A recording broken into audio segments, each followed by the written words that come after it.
Irmãos, eu vou compartilhar com vocês uma palavra debaixo desse tema que eu até já enviei ali. Enquanto você encontra um texto, o tema é Espírito Santo, meu ajudador fiel. Você tem um ajudador que não é como qualquer ajudador, é um ajudador fiel.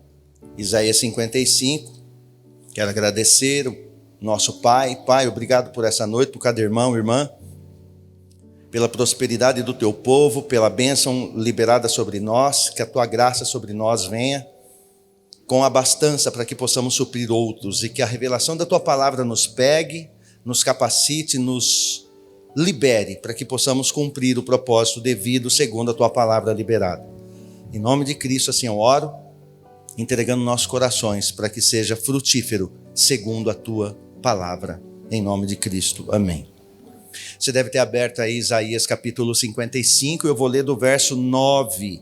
Verso 9 até o verso 11. Do 9 ao 11. Eu poderia até ler o 8, mas eu vou ler o 9. A partir do 9. Diz assim o texto: assim como os céus são mais altos do que a terra, também os meus caminhos são mais altos do que os vossos caminhos. Os meus pensamentos mais altos do que os vossos pensamentos. Como a chuva e a neve que descem dos céus e não retornam para eles sem regarem a terra e fazerem-na brotar e florescer, a fim de que ela produza sementes para o semeador e pão para o que deles se alimentam. Aí ele faz o comparativo e ele diz assim no 11, presta atenção no verso 11. Assim também acontece com a palavra que sai da minha boca. Ela não voltará para mim vazia, mas realizará toda, não algumas, toda a obra que desejo e atingirá o propósito para o qual a enviei. Amém? Ele está dizendo que a palavra dele, ela é enviada. Quem é que envia a palavra? É ele, o nosso Pai. Ele envia a palavra e ela não volta para ele vazia. E aí, eu quero compartilhar algo com vocês aqui que estamos vivendo hoje, no mundo. Eu já passei alguns estudos aqui sobre várias ações das trevas. Eu já apresentei algumas entidades das trevas para a igreja, várias vezes, de muitas formas, muitas ministrações, e eu fui falando de algumas, e quando eu li esse texto, foi chegando para mim todas essas ações. Sabemos que o Espírito Santo, ele é o nosso amigo, ele é o nosso ajudador, é ele que nos encaminha em tudo, nos protege, nos dá direção, ele que vai fazendo esse controle, essa manutenção de paternidade sobre nós, do Pai sobre nós. Então ele vai fazendo isso e nos fortalecendo todo dia, de manhã, à tarde, à noite. Enquanto eu estou vivo, dei minha vida a Cristo, ele habita em mim, e aí ele vai fazendo essa manutenção, vai me mantendo firme e me edificando a cada dia. Só que além do Espírito Santo, existem alguns espíritos das trevas que também incomodam muito, e eles vão deturpando, e eu já falei de alguns deles aqui, por exemplo, não vou ministrar, porque cada um deles foi ministração completa, de 1 hora, 1h30, às vezes até 2 dias, mas já falei, por exemplo, sobre Mamon. Mamon é uma ação, presta atenção, ele é chamado de um demônio, mas Mamon, ele é uma ação espiritual das trevas. E é uma ação que está descrita em Mateus 5,24, que o próprio Cristo fala assim: ninguém pode servir a 2 senhores, pois odiará um e amará o outro, ou será leal a um e desprezará o outro. E aí ele fecha a frase, ele diz assim: não podeis servir a Deus e a Mamon. É o único texto, é o único ser que ele vai usar para comparar ou para se ficar ali num paralelo. É o único que ele chama de Senhor, não pode servir 2 senhores, é a única entidade que ele chama de Senhor. Embora é um Senhor minúsculo, mas ele chama de Senhor. Por quê? Porque Mamon é um Deus. E o Mamon, ele atua como uma ação espiritual. Onde que esse ser das trevas atua na vida das pessoas? Ele opera na avareza, ele opera na ganância, ele opera na mesquinhez, ele opera em todas essas questões, opera na miséria. Sabia que tem rico, muito rico, mas ele é miserável de alma, ele sofre. E Mamon atua na ganância. O que é ganância? É gana, eu quero mais e mais e mais. Ele pode ser trilionário, ele acaba morrendo numa piscina de dinheiro. Então ele tem tanto, mas ele sufoca com o que tem, porque nada está bom. Então, mas ele está submisso a Mamon. Mamon é aquela entidade ou aquela ação espiritual que determina o que é que você faz com o teu dinheiro. Você não manda no teu dinheiro, é Mamon que manda. É ele que manda. Então eu já ministrei muito sobre isso, sobre essa ação espiritual. Então é uma força bem poderosa que atua na humanidade, freando a vida financeira, destruindo as pessoas. Eu já falei sobre Mamon. Há uma outra entidade também, bem famosa, que eu já falei aqui, sobre Leviatã. Esse eu falei há uns 8, 9 anos. E detalhei profundamente esse ser. Também é uma ação espiritual. Aonde que Leviatã ele atua? Ele opera no orgulho, na altivez, ele opera na soberba, ele opera na arrogância. Toda pessoa arrogante, altiva, orgulhosa, toda pessoa soberba, ela está debaixo da influência desse ser chamado, a palavra chama de Leviatã. Leviatã, é um nome estranho, né? Leviatã. A palavra Leviatã, ela significa a cobra que enrosca, ou o animal que enrosca. Porque na verdade ele enrosca a vida das pessoas. Então o Leviatã é um ser das profundezas. Então ele é mitológico, tem algumas coisas, mas espiritualmente esta ação, esquece o ser, a ação desses seres opera assim. O livro de Jó, por exemplo, diz assim, 41:8. Põe a tua mão sobre ele e sempre te lembrarás da luta. Nunca mais tentarás fazer isso de novo. Leviatã é uma ação espiritual que o próprio Pai, o próprio Altíssimo está dizendo para mim, não se meta com ele, você nunca mais vai esquecer a luta. Não mexa com ele, se você tocar nele, se você mexer com ele, você nunca mais vai esquecer o nível da batalha, tamanho perigo que ele tem. E lá nesse texto de Jó, o próprio Senhor está dizendo assim, quem pode vencê-lo? Quem se atreve a domesticá-lo? E vai fazendo várias perguntas para Jó sobre esse ser, Leviatã, que atua exatamente no orgulho. Aliás, foi esse que fez aquilo com Jó. Para você ter uma ideia, quem é que fez aquilo com Jó? Foi essa ação espiritual de Leviatã. Porque Jó ele tinha um certo orgulho, uma certa soberba. Ele gostava de ser quem era. E aí eu descrevo isso tudo no texto, no estudo. Então, Leviatã atua nisso. Como que eu quebro isso? Na humildade mesmo, porque ele atua... Ele come, ele se alimenta do orgulhoso, ele se alimenta do soberbo, ele come o orgulhoso, ele come, à medida que vai caminhando ele se alimenta. E tem um problema em Leviatã, que a palavra diz assim, que o nosso Pai, quando você levantou tua mão um dia e falou, eu quero dar minha vida a Cristo, eu quero ser dele, eu aceito, eu entendo, eu recebo para mim, nesse dia em que você deu a tua vida a Cristo, nesse dia, a palavra diz que ele pegou o teu pecado, o meu pecado e lançou onde? No mar do esquecimento. Proibido pescar, inclusive, ninguém mexe. Porém, você vai ver nos textos que Leviatã ele anda nas profundezas desse mar. Então, ele tem a prática de mexer no lodo da nossa vida e jogar no nosso rosto. Ele anda lá nas profundezas, levantando o lamaçal do homem. Porque todo orgulhoso acaba sendo humilhado. Onde ele é humilhado? Nas ações que ele fez. Então, Leviatã é muito perigoso. É uma ação espiritual. Já falei desse ser por aqui. Mais um ser aqui que eu falei também, bem famoso. É o espírito inversor. O que o espírito inversor faz? Ele opera na cegueira e na falta de discernimento. Vocês devem lembrar, esse não faz tempo que eu ministrei sobre ele. O espírito inversor. Tem uma pessoa que ama você, quer o teu bem, te dá bom conselho, mas o espírito inversor faz com que você olhe para esta pessoa e ache que ela é tua inimiga. É ele que faz isso. Ou o inverso.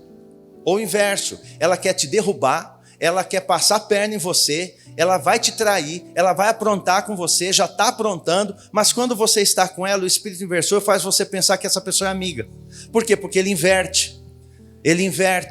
Quando é que o espírito inversor atua? Vou dar um exemplo. Filhos que estão ali, caminhando às vezes erradamente, fazendo alguma coisa. Os pais chegam e falam assim: olha, não faz isso, isso não é bom, isso aqui não é um bom caminho.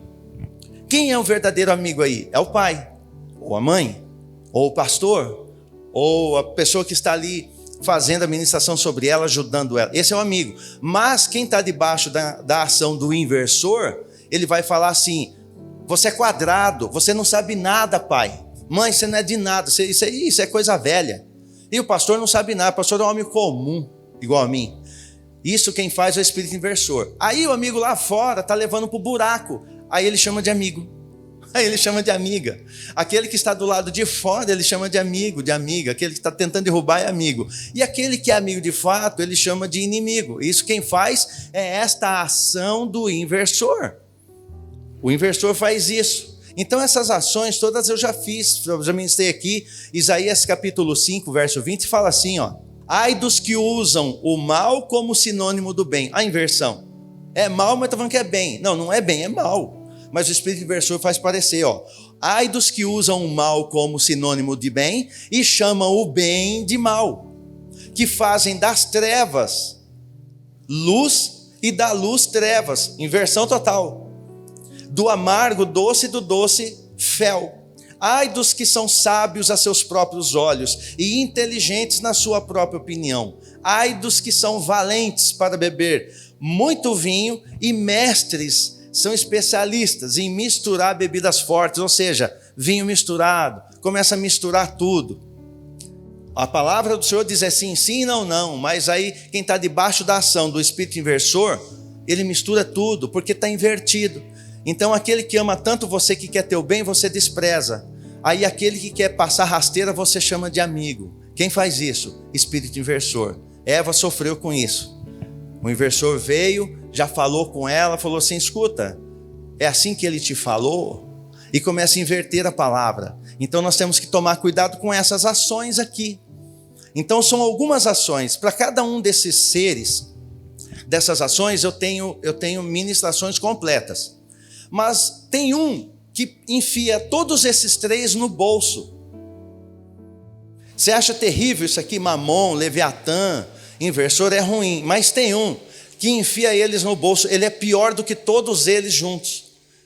E é sobre ele que eu vou falar por causa do que eu li em Isaías. O texto que nós lemos em Isaías, ele vai falando algumas coisas aqui e eu quero discorrer com você. Que é uma outra ação. Veja, não é um ser, um demônio. É uma ação demoníaca. É um mover espiritual. É um mover, é uma indução, um ludibrio, é uma conversa que vai tendo com a tua alma e vai te derrubando, é aos poucos, e é uma ação espiritual. Ela é invisível, porém é real. Mas esse espírito que eu vou falar aqui agora, muita gente está enganada com ele, e ele é pior do que os três juntos. Vamos lá? É o espírito de orfandade. O espírito da orfandade, ele é o pior ação das trevas que eu conheço. Não tem igual. Ele é o pior espírito, a pior ação espiritual do mal, que se chama orfandade. Não tem igual. E ele vai agir em duas esferas. A primeira esfera que ele opera é dúvida em relação à palavra do Pai. Quem está debaixo da ação espiritual, do espírito de orfandade, ele vai fazer isso, ele tem dúvida em relação à palavra do Pai. Ele começa a duvidar da palavra. Ele começa a não crer na palavra. Você lembra de Adão e Eva?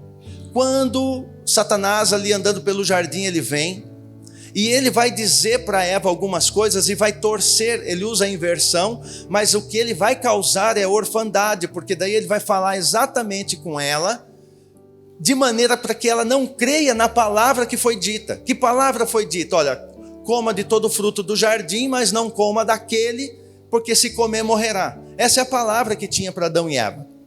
Quem que falou essa palavra? O Pai.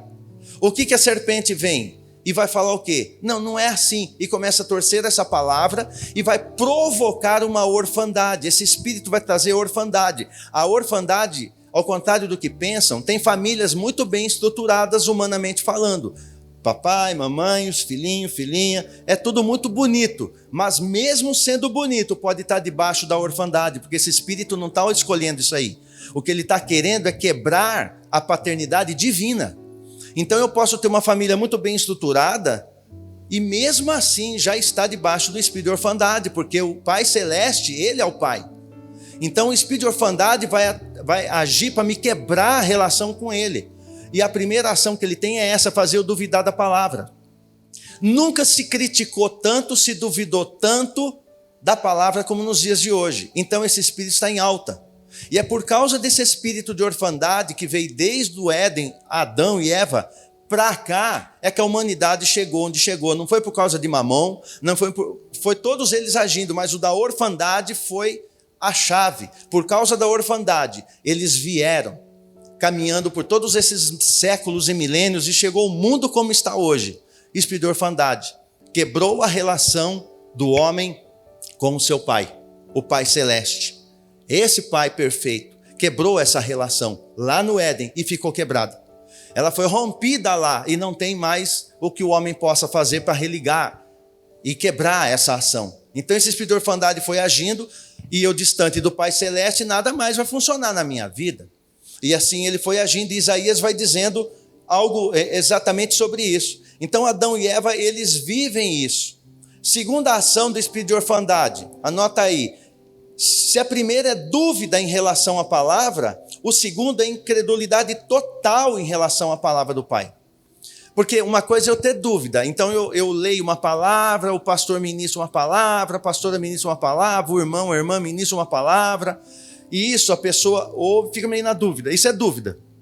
Ela está um pouco na dúvida, é a primeira ação da orfandade, e começa a duvidar. Começa a questionar, tem questionamento alto e questionamento baixo. O que é questionamento alto? É aquele que eu sou sincero em querer conhecê-lo.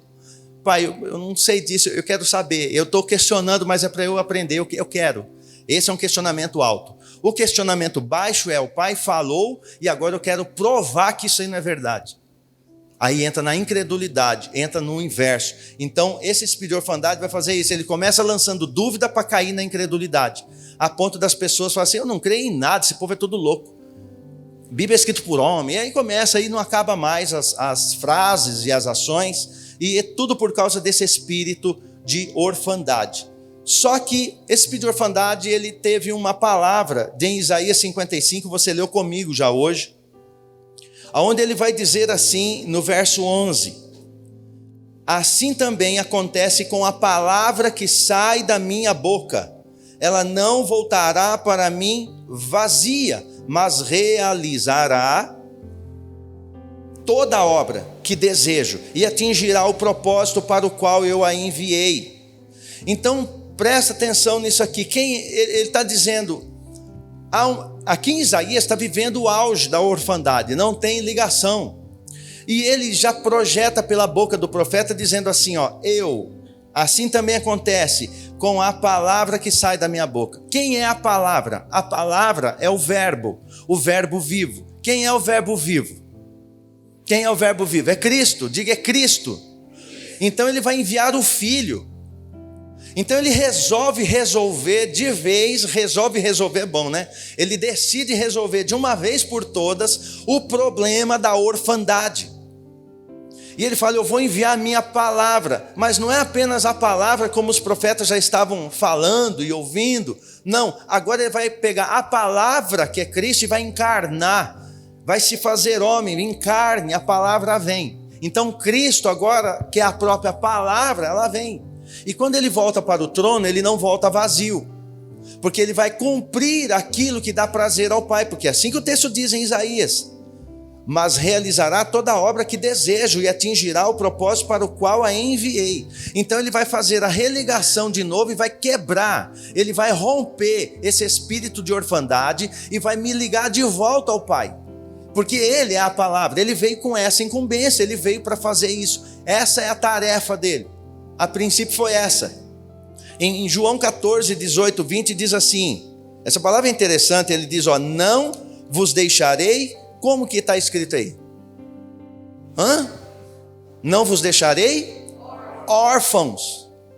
Não vos deixarei órfãos, voltarei para vós. Dentro de pouco tempo o mundo não me verá mais. Entretanto, vós me vereis, porque eu vivo.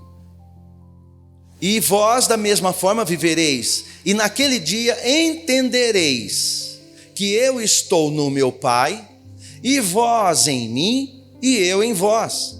Então ele está dizendo que eu não vos deixarei órfãos. Por que ele fala isso com os discípulos?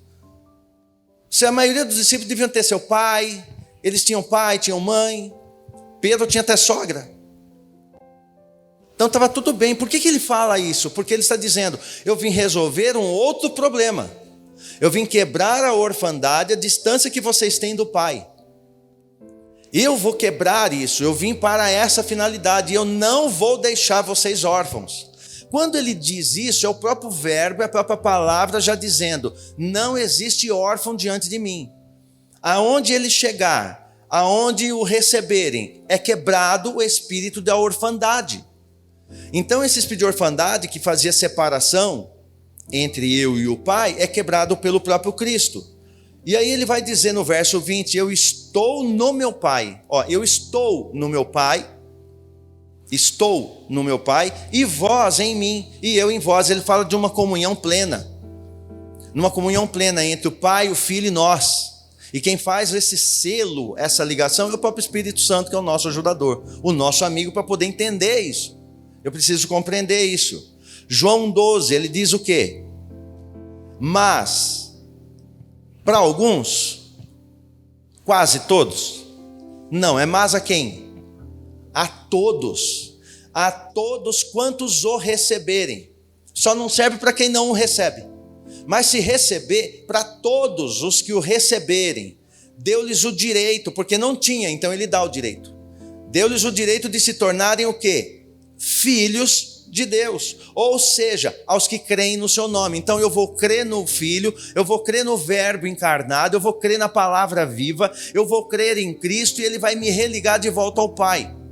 E é isso que ele está dizendo, eu vou dar para vocês o direito de se tornarem filhos. Vai ter o direito legal de se tornar filho de novo.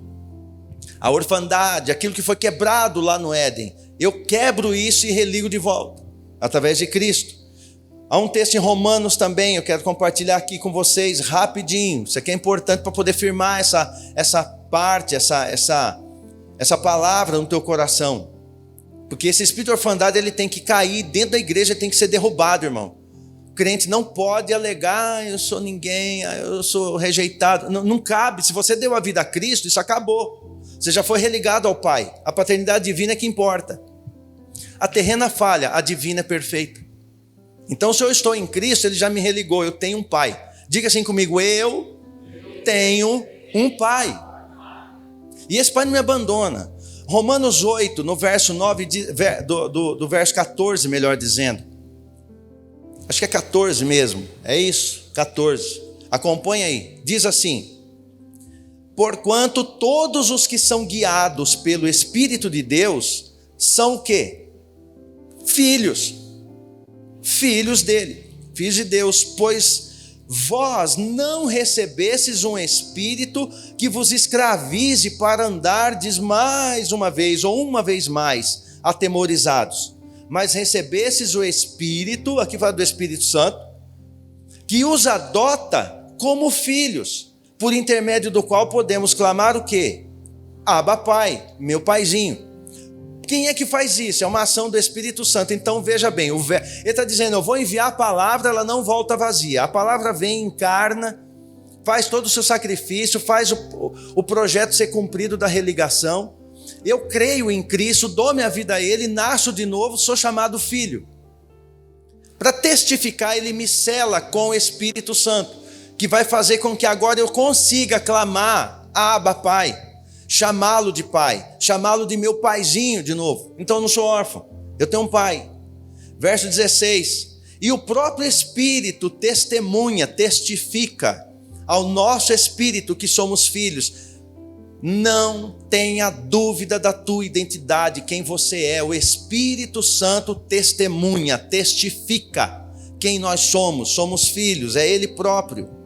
Agora, o verso 17: se somos filhos, então também somos herdeiros, herdeiros de Deus e co-herdeiros. Com quem? Com Cristo. E se realmente participamos dos seus sofrimentos, para que da mesma maneira participemos da sua glória.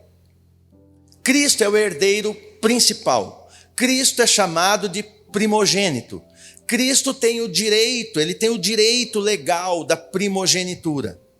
Como que funciona a primogenitura? Vou explicar de novo. Um pai, ele tem 10 filhos. O primeiro filho que nasceu é primogênito. O primogênito tem direito à metade da herança. Esse pai tem 10 fazendas e ele tem 10 filhos. Você vai pensar, humanamente falando, beleza, uma para cada filho. Não.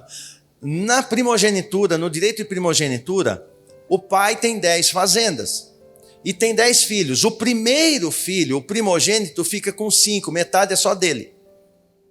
A outra metade é dividida entre os 9 filhos que sobraram. Então isso é o direito de primogenitura. É assim que funciona. E Cristo é o primogênito, então ele tem a maior parte, ele tem o direito de primogenitura. Então ele é o filho primogênito. Por que ele é filho primogênito? Por quê? Porque ele tem mais. Já é chamado primogênito pela quantidade do que ele tem. Ele tem a maior parte, é tudo dele. Então ele é o primogênito. Só que lá na frente, lá atrás, você vai ver a Bíblia falando, chamando ele de unigênito. Mas quando ele vem para a cruz, morre, paga ali o preço de sangue, ressuscita, ele vai ser chamado por 5 vezes nas Escrituras de primogênito, não mais unigênito. Por quê? Pergunta por quê? Porque ele não é mais um. Agora ele é o primeiro. Ele deixou de ser único filho. Você acabou de ler comigo, eu sou filho, você também. Então ele não é mais filho sozinho. Então ele é o primeiro de muitos que virão. Estão vindo, eu cheguei, você também, e outros vão se achegar também. Vão ser chamados de filhos, vistos como filhos. Então ele vai fazer com que isso aconteça. E isso ele ele rompe esse espírito que trava, esse espírito de orfandade, trazendo uma incredulidade, trazendo uma dúvida, trazendo dificuldade, tem um outro espírito, uma outra ação que eu não quero falar hoje, mas o espírito da orfandade, pensa num casalzinho assim que anda de mão dada. Um casalzinho que anda de mão dada, e esse casalzinho assim, é a orfandade, o espírito de orfandade de mão dada com a rejeição. Então anda de mão dada os dois, anda de mão dada. Todo mundo que sofre de rejeição porque está debaixo do espírito de orfandade. É natural, não tem como evitar isso. Desde que nasceu sem Cristo, é assim que a pessoa é. Ela se sente sentindo ou não, é assim que ela é. Mas em Cristo isso é quebrado, isso é rompido. Por quê? Porque em Cristo eu não sou rejeitado, eu sou aceito. Você é aceito em Cristo. Você é amado por Cristo, você é desejado por Cristo, e Cristo vem cumprir a obra, e entre cumprir a obra está te chamar de novo de filho. Colocar você na condição de filho cujo pai é ele nunca deixou de ser pai. E o pai criou o mecanismo para que nós pudéssemos ser chamados de filho. Só que existe, eu já ministrei isso aqui, e eu vejo a importância de relembrar isso daqui. Cristo tem um texto que não está aí, hoje não vou falar dele, mas Jesus ele diz assim: se você fizer tudo o que te foi mandado, você é um servo inútil. Então ele está dizendo assim, se Deus mandar você fazer isso, você fizer do jeito que ele falou, você é inútil. Se você está na tua empresa e você faz tudo o que o patrão manda, você é inútil. Porque a palavra diz assim, que se aquele servo que faz tudo o que é mandado, e o pior, ele só faz se for mandado, e quando é mandado só faz o que mandou, ele é chamado de inútil. E Cristo não pode, é Cristo que mencionou essa palavra. Ele liberou essa palavra. Ele falou, todo servo que fizer apenas o que lhe foi proposto é servo inútil. Então ele não ia cair, ele não cairia, ele não aceitaria cair exatamente nessa palavra. Como que ele faz para não cair nessa palavra? Ele vai além. Ele precisava ir além. Se ele vem para a cruz, se ele morre, se ele nasce, passa ali o seu ministério, vai para a cruz, ressuscita e nos salva, nos faz nascer de novo, para que fôssemos chamados de filho, já está ótimo, é para isso que ele veio, para que eu fosse chamado de filho. para que ele fosse de novo chamado de teu pai. E ele cumpre isso daí, só que ele quer ir além. E no ir além, ele precisa ir além, porque Cristo não é inútil. E se ele não é inútil, ele tem que fazer algo para ir além da salvação, ultrapassar o reino, ele tem que ultrapassar todas as esferas do que o Pai deseja. Porque o Pai falou lá em Isaías: assim também acontece com a palavra que sai da minha boca, ela não volta vazia, mas realizará toda a obra que desejo. Então tem um desejo do Pai, e atingirá o propósito para o qual enviei. Então ele tem um desejo a cumprir, ele tem um propósito a cumprir, ele tem que obedecer o Pai e cumprir essa palavra. Qual? De me religar de novo, para que eu possa chamá-lo de meu Pai. Ele não é meu Deus, ele é meu Pai, é meu Pai. Você tem um Pai. Não importa os pais que falharam, não interessa, eu tenho um Pai, você tem um Pai. Glória a Deus se tem um bom Pai na terra, se tem um bom Pai como mentor espiritual, não tem problema, ótimo. Mas o importante é o nosso Pai Celeste. E esse Pai Celeste, ele envia o Filho como palavra para cumprir um propósito. E Cristo me solta essa, ele vai dizer no meio do seu ministério: se fizer só o que o Pai mandou, eu vou ser chamado de inútil. É isso que ele está falando. Então ele tinha que fazer algo mais. E esse algo mais que ele vai fazer está revelado no livro de Hebreus. No livro de Hebreus, no capítulo 12 de Hebreus, está escrito assim, ó: a igreja dos primogênitos, cujos nomes estão escritos nos céus. A Deus o juiz de toda a humanidade, e aos espíritos dos justos, que agora como? Perfeito. Você se acha imperfeito, mas ele já diz, é perfeito. Para mim é perfeito, já está perfeito. Então aqui ele está revelando como ele te vê. Mas aí ele foi além. Se ele é o primogênito, a outra metade era para repartir entre nós. Ele foi além, ele pegou o seu direito de primogenitura e dividiu conosco. E começa a nos chamar agora também de primogênitos. Então, quando falar que você é primogênito, é filho primogênito, tem todo o direito, é verdade, porque a palavra assim diz. Ele é o primogênito. Se você olhar para a história, legalmente é assim. Mas ele ia além, e para ir além, ele tornou você e a mim como primogênitos, com todos os direitos. Por isso que temos direito à herança. Somos co-herdeiros com ele, direitos do primogênito.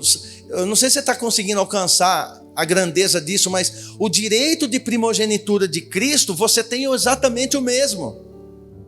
Ele tem o direito da primogenitura e nós também.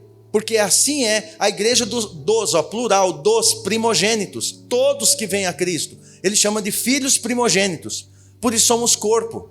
Então eu preciso, mas o que eu preciso? Eu preciso me chegar a Cristo, preciso nascer de novo e sou chamado de primogênito, não apenas um filho. Então você não é só filho, você é filho primogênito. Quando o pai olha para você, ele vê uma filha primogênita. Por quê? Por causa de Cristo. Por causa de Cristo. Não é por minha causa, não é por sua causa, é por causa de Cristo. Cristo conquistou o direito de primogenitura para nós também. Isso não é heresia, isso é palavra, é corpo de Cristo. O Cristo primogênito me colocou no seu corpo. Então você tem todo o direito de filho, de filha primogênito. Então a herança é tua, a herança é nossa, como igreja, por causa de que Cristo proporcionou isso para nós.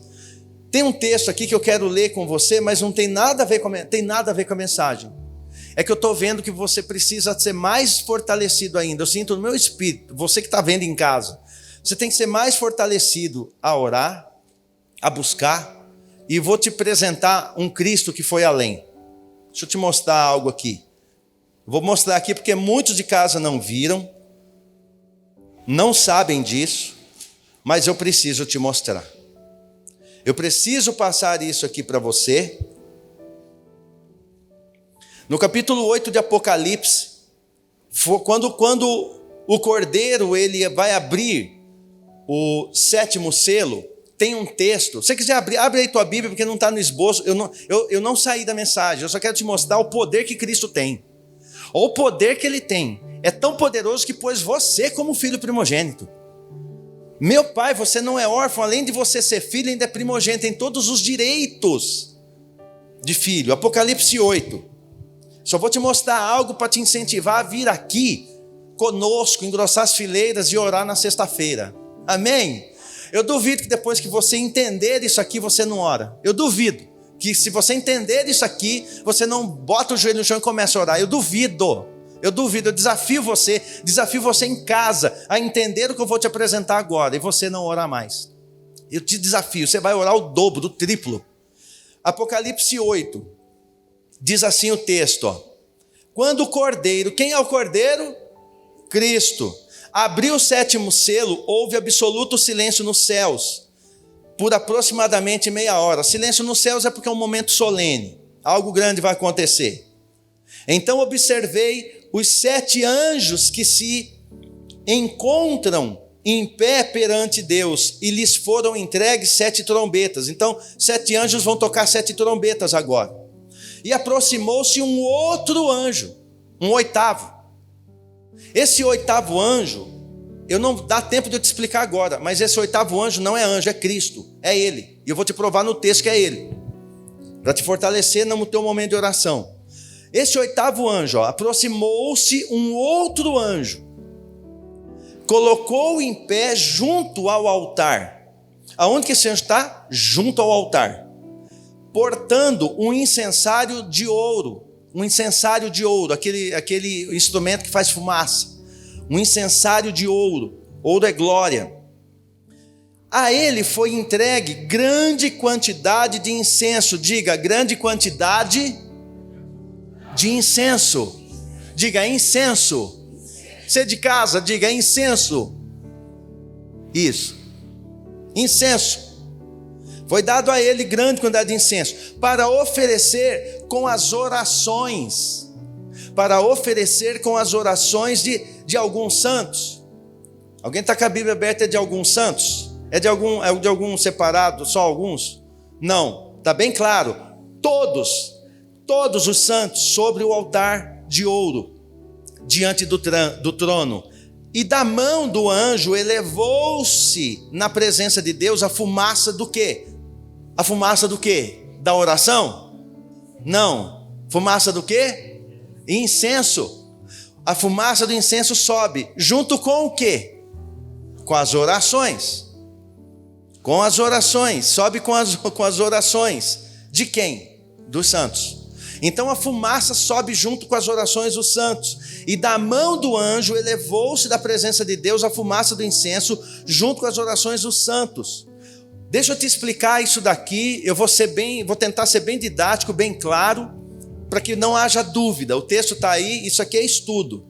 Inclusive esse estudo estou dando inclusive numa casa, numa célula, para você compreender. Quando você ora, lá eu vou falar de mim, que eu não vou falar de ninguém. Antes de eu conhecer a Cristo, eu também falava com Deus, eu também orava do meu jeito. Quem ora sem Cristo, o Pai não ouve, porque o Pai não ouve oração de ninguém. Ele não ouve a nossa, Ele não ouve do mundo, Ele não ouve a oração de nenhum ser humano depois da orfandade, depois que pecou, Ele não ouve. Ele não ouve. Deixa eu provar para você, ainda vai ficando mais complicado. João, deixa eu ir para João aqui, ó. João 9, está acabando, tá? João 9, 31. Evangelho de João 9, 31, para não parecer que sou eu que estou te dizendo isso.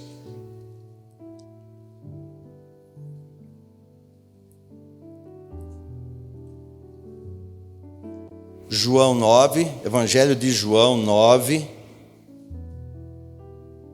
o verso 31. Olha o que diz o texto. Ele diz assim, eu vou ler para você. Você pode anotar no teu celular, na tua agenda, aí no mesmo texto que você está de Apocalipse, você pode pôr no cantinho, puxa no cantinho. Lá, João 9, 31. Eu falo para você o que diz o texto. Ó. É sabido, todo mundo conhece, todo mundo sabe, está escrito. Ó, é sabido que Deus não ouve pecadores. Ele não ouve pecadores. Mas a todo adorador de Deus e a todo que faz a sua vontade, a esse ele atende. Então está bem claro que ele não ouve pecadores. Então se o sujeito é pecador e não tem Cristo, ele pode orar quanto quiser, ele não será ouvido, lamento, mas não será ouvido, porque a palavra diz, ele não ouve. Mas aí eu venho para Cristo, nasço de novo e agora eu sou filho. Você é filho, você é filha. Diga, somos filhos.